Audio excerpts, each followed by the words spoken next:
تو وائلنس کی ضرورت نہیں ہے, بلکہ ساتھ میں بیٹھ جائیں, چائے پی لیں اور ساتھ میں ایک دوسرے کے ساتھ ڈسکس کر لیں. آپ کو سمجھ میں آئے تو قبول کریں, نہ سمجھ میں آئے تو نہ قبول کریں. یہ بہت اچھی ابتدا ہوئی ہے. ایک جرنلسٹ نے ڈیبیٹ کے بعد مجھ سے آ کر یہ پوچھا کہ یہ جو ڈیبیٹ ہوئی ہے اس کا آپ کیا فائدہ دیکھتے ہیں؟ تو میں نے اس سے یہ کہا کہ کم سے کم انڈیا میں یہ پیغام بڑی مضبوطی کے ساتھ گیا ہے کہ اکیڈمک ماحول میں ان سینسٹیو موضوعات کے اوپر گفتگو ہو سکتی ہے. تو اس نے بڑی شاکنگ بات کہی مجھ سے. اس نے کہا انڈیا کا کیا مطلب, ساری دنیا میں ایسا ہی ہے, ڈیبیٹ ان موضوعات پر ہوتی نہیں ہے. میں نے کہا نہیں, آپ غلط ہیں. یورپ میں, امریکہ میں, دنیا کے اکثر ممالک میں ان موضوعات کے اوپر ڈیبیٹس ہوتی ہیں, بڑے ہی اکیڈمک ماحول میں گفتگو ہوتی ہے, دونوں طرف سے دلائل آتے ہیں, اور الحمدللہ ہم حق کا جو مقدمہ ہے وہ بڑے واضح انداز سے پیش کرتے ہیں. ایک جرنلسٹ نے مجھ سے بھی کچھ اسی طرح کا سوال پوچھا تھا. اس نے کہا کہ باقی چیزوں کو چھوڑ کر ڈز گاڈ ایگزسٹ پر ہی کیوں بات ہوئی؟ تو ہم نے کہا کہ بھائی ہمارے نزدیک گاڈ کا ایگزسٹنس جو ہے وہ در حقیقت سب سے بڑا مسئلہ ہے, اور گاڈ پر ایمان لانا یہ سب سے بڑا مسئلہ ہے. چونکہ باقی ساری چیزیں سیکنڈری درجے کی چیز ہے. ہمارے لیے, ہم اس دنیا میں آئے ہیں, ہماری زندگی کا پرپس جو ہے وہ اللہ کو راضی کرنا ہے, اللہ کی اطاعت کرنا ہے. تو یہ سوال دراصل اس بنیاد پر مبنی ہے کہ آپ اس چیز کو ایک سیکنڈری اور پرائیویٹ چیز سمجھ رہے ہیں, اور سمجھ رہے ہیں کہ اس کی کوئی خاص اہمیت نہیں ہے, آپ کو صرف مادی اور مٹیریلسٹک جو ہے ترقی کرنی ہے. یہی ورلڈ ویو دراصل جو ہے مغربی دنیا نے دیا ہے کہ کس طریقے سے لوگوں کو مٹیریلزم میں مبتلا کر دیا جائے. اور الحمدللہ اللہ نے چاہا تو یہ ایک بہت بڑا سبب بنے گا کہ لوگوں کو حق ان تک پہنچے اور سمجھیں کہ ہم اس دنیا میں کیوں آئے ہیں اور ہماری زندگی کا اصل مقصد کیا ہے. ضرور, ماشاء اللہ. اچھا, ڈیبیٹ میں کچھ ٹاپکس ڈسکس ہوئے, اور ویسے تو آپ نے ماشاء اللہ وافی شافی جواب دیا وہاں پر, اور میں سمجھتا ہوں کہ جو شخص بھی اس 2 گھنٹے کی ڈیبیٹ کو دیکھے گا تو جن موضوعات کا احاطہ کیا گیا ہے ان موضوعات کے اوپر اس کو اچھی معلومات فراہم ہوگی.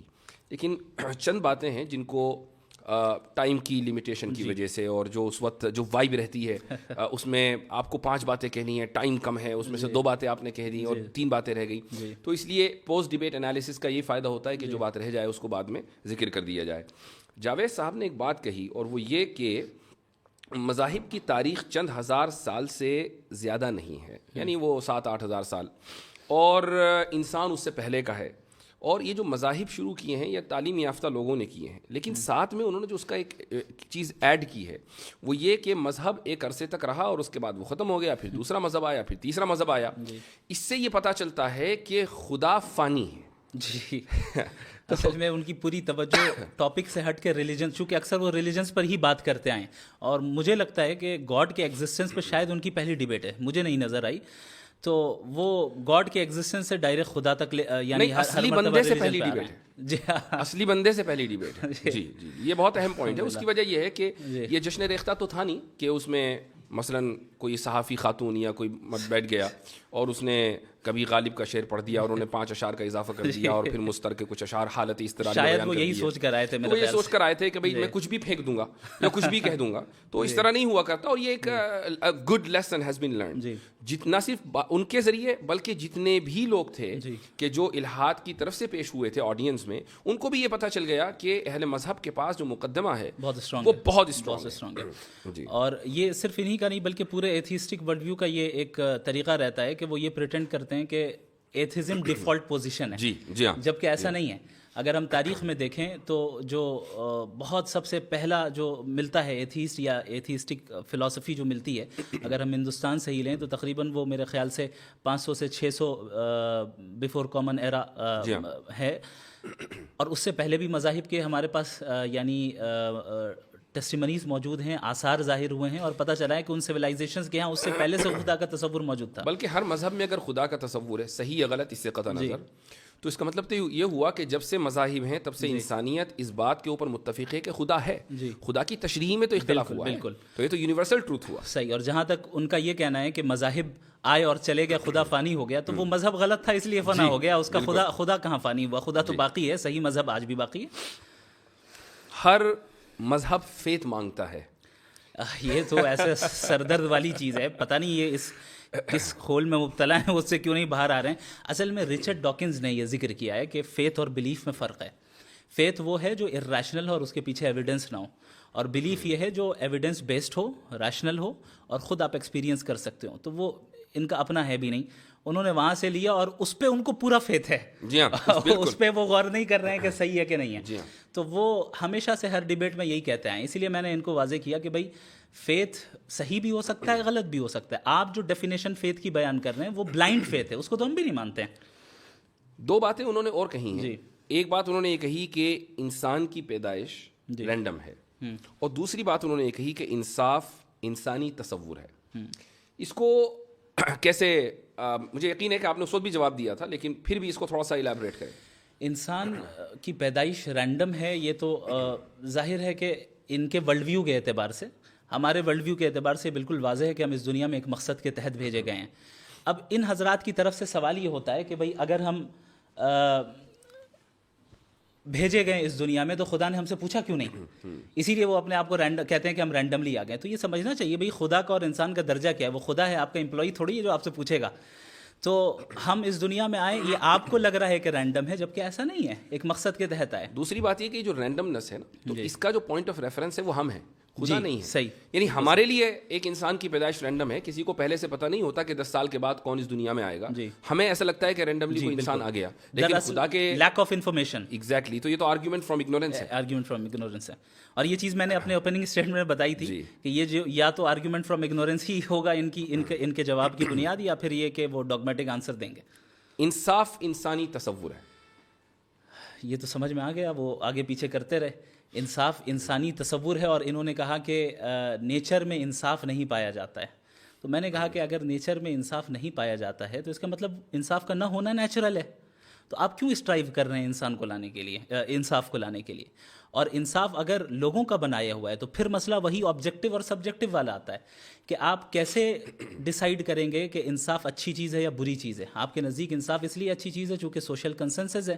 تو سوشل کنسنسس تو ایسی چیز ہے جو ہر زمانے میں یعنی ہر 50 سال 100 سال میں چینج ہو جائے, اس کی تو کوئی گارنٹی نہیں ہے. جبکہ انصاف ایک ایسی چیز ہے جو کہ آبجیکٹیولی مورلی ٹرو ہے, اور جو چیز آبجیکٹیولی مورلی ٹرو ہو, ظاہر ہے کہ اس کے لیے کوئی ایسا فاؤنڈیشن اور اسٹرانگ فاؤنڈیشن چاہیے جو سوشل کنسنسس سے یا پرسنل پریفرنس سے چینج نہ ہو, بلکہ اکراس اسپیس اینڈ ٹائم یکساں رہیں, سیم رہیں. انصاف نیچر میں موجود نہیں ہے اور انسانی تصور ہے, یہ دراصل خدا کے وجود کی دلیل ہے. وہ اس طریقے سے کہ اگر انصاف across the natural world exist کرتا, جانوروں میں ہوتا, شیر پرندوں میں ہوتا اور پتھروں میں ہوتا, تو آپ یہ کہہ سکتے تھے کہ بھئی دنیا, انسان اس دنیا کا حصہ ہے تو اس میں بھی ہے, لیکن کہیں نہیں ہے, انسان میں ہے اور انسان ہی مکلف ہے. تو اس سے یہ ثابت ہوا نا کہ یہ بائی ڈیزائن ہے, بائی ایوولوشن نہیں ہے. صحیح. تو یہ ایک بہت مضبوط دلیل ہے جو وہ ہمیں ہمارے ہاتھ میں پکڑا رہے ہیں کہ یہ دلیل آپ میرے خلاف دے دیں. اچھا, ایک اور جو مسکنسیپشن ہے ایتھیسٹ کا, میرے خیال سے اس کو کلیئر کرنا بہت ضروری ہے, اور وہ یہ ہے, اور مجھے اس کا اندازہ ہے کہ اس وقت اس کو کلیئر نہیں کیا جا سکتا تھا چونکہ ہماری جو ڈیبیٹ ہے وہ ایگزسٹنس آف گاڈ پر ہے یا تھی, وہ مذہب کے اوپر نہیں تھی. اور یہ جو مسکنسیپشن ہے وہ یہ ہے کہ اہل مذاہب کے یہاں سوال کو ڈسکریج کیا جاتا ہے, کہا جاتا ہے کہ سوال مت کرو, اور جو لوگ سوال کرتے ہیں وہ ترقی کر کے کہاں تک پہنچ گئے, اور جن لوگوں نے سوال کو ڈسکریج کیا وہ آج کہاں پڑے ہوئے ہیں.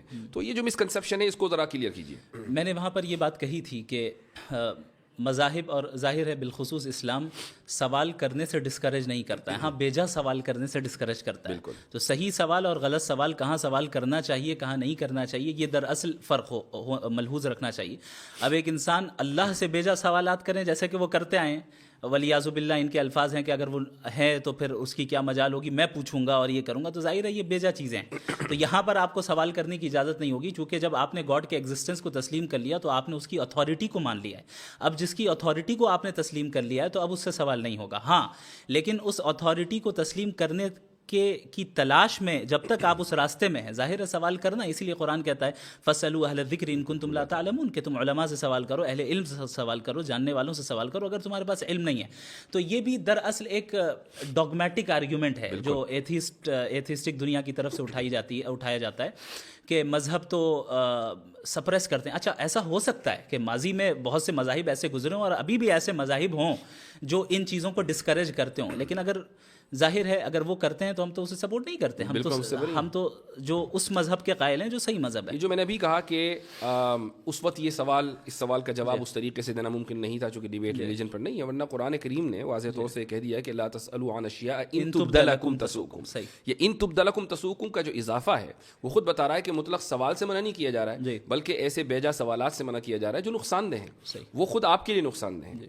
تو یہ جو ان لوگوں کی طرف سے ایک مسکنسیپشن پھیلایا جاتا ہے اس کو ٹھیک کرنا بہت ضروری تھا. اسی طریقے سے اگر آپ ہماری ہسٹری کو دیکھیں, خدا کی ذات اور خدا کی صفات کے تعلق سے میں سمجھتا ہوں کہ جتنا ڈسکشن ماضی میں ہو چکا ہے بالکل ابتدائی دور میں معتزلہ کے دور میں اور اس کے بعد, تو وہ پورا کا پورا رچ ٹریڈیشن اور کلچر یا کہہ لیں کہ پورا لٹریچر وہ آج بھی ہمارے پاس موجود ہے. اور بہت سے کریکلمز میں جو اسلامک ٹیچنگ کے اسلامک اسٹڈیز کے کریکلمز ہیں ان میں پڑھایا جاتا ہے. آپ دیکھیں کہ معتزلہ نے سب سے پہلے صفات کا انکار کیا. کیا آپ یہ کہہ سکتے ہیں کہ بھائی آج کوئی ایسا کر کے دکھا دے؟ بھائی معتزلہ نے اللہ تعالیٰ کی ذات کو صفات سے ڈیٹیچ کر دیا اور کہا کہ اس کی کوئی صفت نہیں ہے, تو کیا ان کی گردنیں مار دی گئیں یا یہ کہا گیا کہ تمہیں سوال کرنے کا حق نہیں ہے؟ تو یہ ایک بہت ہی بڑا دھوکہ ہے کہ جو ان لوگوں کی طرف سے پھیلایا جاتا ہے. جی ہاں, ایک بڑا بچکانہ سوال آیا اور میں تو بہت زیادہ حیرت زدہ رہ گیا, اور یہ حیرت کی وجہ یہ رہی کہ جب میں نے اس موضوع کے اوپر کام کرنا شروع کیا آن لائن اور سوشل میڈیا کے اوپر میں آیا, تو بالکل ابتدائی دنوں میں غالباً یہ بات ہے 2016 یا 17 کی, تو اس وقت جو بہت لو آئی کیو قسم کے اسلامو فوبز ہوا کرتے تھے وہ آ کے یہ سوال کیا کرتے تھے کہ قرآن میں ڈائناسور کا تذکرہ کیوں نہیں ہے. بڑے تعجب کی بات ہے. میں حیرت زدہ رہ گیا کہ جاوید صاحب ابھی تک ایوالو کیوں نہیں کر پائے اکیڈمیکلی. اصل میں اب تک وہ رسل کو ہی پڑھ رہے ہیں. وہ اب تک رسل تو کو ہی پڑھ رہے ہیں. جی ہاں, تو آپ کا جو جواب تھا وہ بڑا زبردست تھا ماشاء اللہ, کہ قرآن ہدایت کے لیے ہے, وہ جیوگرافی یا زوالوجی یا اس طرح کے مضامین کو کور کرنے کے لیے نہیں ہے. کچھ چیزوں کا اس میں مظاہر فطرت کے تحت تذکر آ گیا, وہ بات الگ ہے. اچھا, اب آ جاتے ہیں ہم اس عظیم الشان لفظ کی طرف کہ جس کو ہمارے جاوید صاحب آخر تک سمجھ نہیں پائے. کنٹینجنسی. جی ہاں, کنٹینجنسی. کہیں میں نے وارن کر رہا ہوں کہ کہیں لوگ جاوید صاحب کی چڑ نہ رکھ دیں کنٹینجنسی, ان کے ہاں نیچے جا کے ٹویٹر کے اوپر یہ لفظ ٹائپ نہ کرنے لگیں. یعنی میں انکریج نہیں کر رہا ہوں, please don't take me wrong, لیکن ایسا ہو سکتا ہے. اس کی وجہ یہ ہے کہ یعنی ایک بہت ہی معمولی آرگیومنٹ, معمولی ان دا سینس کہ تمام داعین جو اس میدان میں کام کر رہے ہیں, جتنے بھی دعات ہیں یا جو ڈیبیٹس کرتے ہیں, جن کو ان موضوعات سے دلچسپی ہے, چاہے وہ اس طرف کے ہوں یا اس طرف کے, یعنی وہ مسلمان ہوں یا غیر مسلم ہوں, وہ آرگیومنٹ آف کنٹینجنسی سے واقف ہیں. جی, آپ ایک نہ بڑا چہرہ ہیں الہاد کا اس ملک میں, اور آپ ڈیبیٹ کرنے کے لیے آئے ہیں اور نیشنل پلیٹ فارم کے اوپر ڈیبیٹ کرنے کے لیے آئے ہیں. راجدھانی سے وہ میں ڈیبیٹ ہو رہی ہے اور آپ یہ نہیں سمجھ پا رہے ہیں کہ آرگیومنٹ آف کنٹینجنسی ہوتا کیا ہے. اور جبکہ ایکسپلین کیا گیا کئی مرتبہ اردو میں بھی اور ہر طریقے سے, آپ نے بھی کھڑے ہو کر سوال کیا ان سے اور انفینٹ ریگریس کو سمجھانے کی کوشش کی, لیکن اس کے بعد بھی نہیں سمجھ سکے. بڑا تعجب ہے. میں سمجھتا ہوں کہ اب جس عمر میں وہ پہنچ گئے ہیں, جیسے اب ظاہر ہے ایتھیسٹک ورلڈ ویو الگ ہے, ہمارے ورلڈ ویو میں جب اس عمر کے میں کوئی پہنچ جائے اور دیندار ہوں تو ہم پھر ان کو کہتے ہیں کہ گوشہ نشینی اختیار کرتے ہیں وہ حضرات اور دعا کرتے ہیں, ہم ان سے دعا کی درخواست کرتے ہیں. اب انہیں اپنے ورلڈ ویو میں گوشہ نشین بن جانا چاہیے. اب جو ہے وہ ان چیزوں میں نہیں پڑنا چاہیے, بلکہ توجہ دیں اور کوشش کریں کہ بھئی کیا بات ہے, حقیقت کو تلاش کرنے کی کوشش کریں, اپنے حد تک رکھیں. کیونکہ ایک ڈیبیٹ کے اندر الیکٹران اور نیوٹران کی تسبیح پڑھیں. ایک ڈیبیٹ کے اندر 2 گھنٹوں کے اندر کتنی جگہ وہ اپنے آپ کو کانٹرڈکٹ کر رہے ہیں. اگر ہم اس کو ریکیپ کریں اور دیکھیں, جب ہم مورالٹی کی بات کرنے آئے تو وہ کہہ رہے ہیں کہ سوسائٹی سے مورالٹی طے ہوگی, تو ہم نے کہا آپ نازی جرمنی کو سپورٹ کرتے ہیں. نہیں, پلانٹ ارتھ, تو پلانٹ ارتھ میں جو ہے اکثریت جو ہے مذہب خدا کو مانتی ہے, آپ نہیں مانتے, پھر لاسٹ میں کہہ رہے ہیں کہ میں میجورٹی والی بات واپس لیتا ہوں. وہ بہت اہم پوائنٹ ہے, بہت اہم پوائنٹ ہے. اچھا, یہ جو آرگیومنٹ آف کنٹینجنسی ہے یقیناً لوگوں نے اس کو سمجھ لیا, لیکن پھر بھی ہمارے ناظرین کے لیے اس کو مختصر انداز میں سمجھائیے.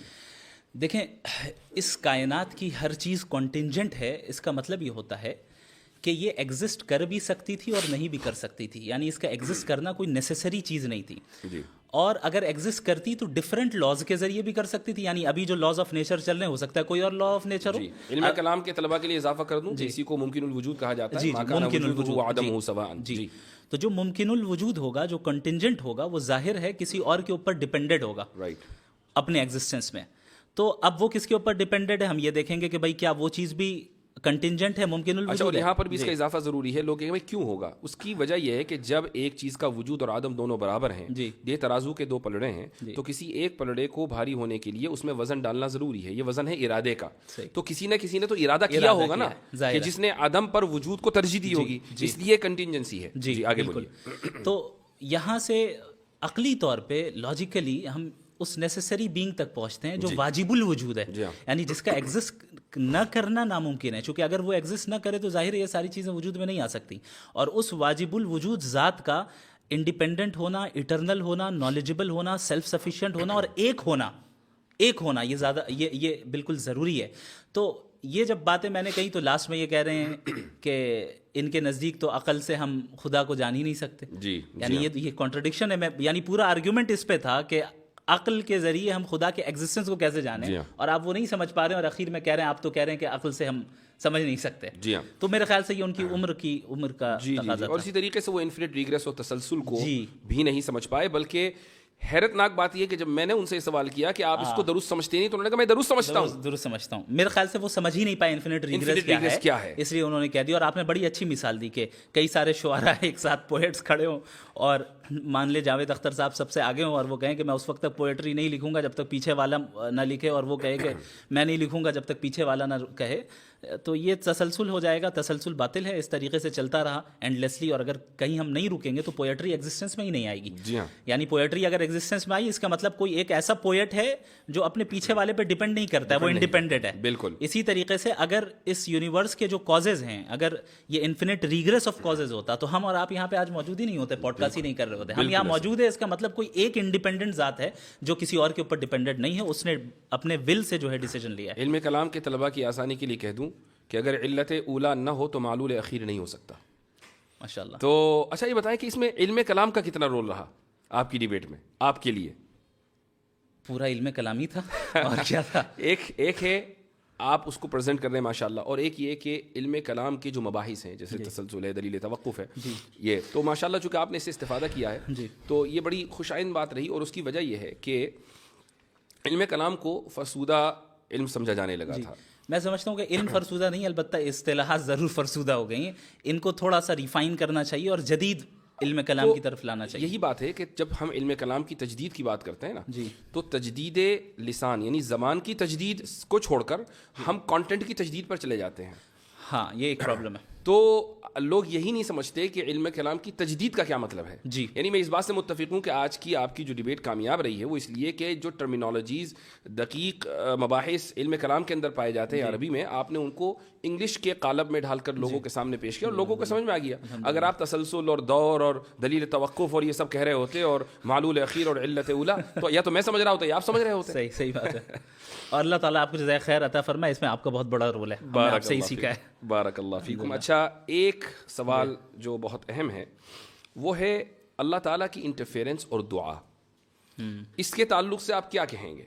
یعنی یہ سوال ذہن میں آتا ہے کہ اگر خدا نے ہر چیز کو سیٹ کر دیا اور اب وہ سائڈ میں ہو گیا، جیسے چیزیں چلنی چاہیے ویسی چل رہی ہیں ایک میکینسٹک انداز میں، تو پھر دعا مانگنے کی ضرورت ہی نہیں ہے. اور اگر ایسا نہیں ہے تو دعا مانگنے کی ضرورت ہے.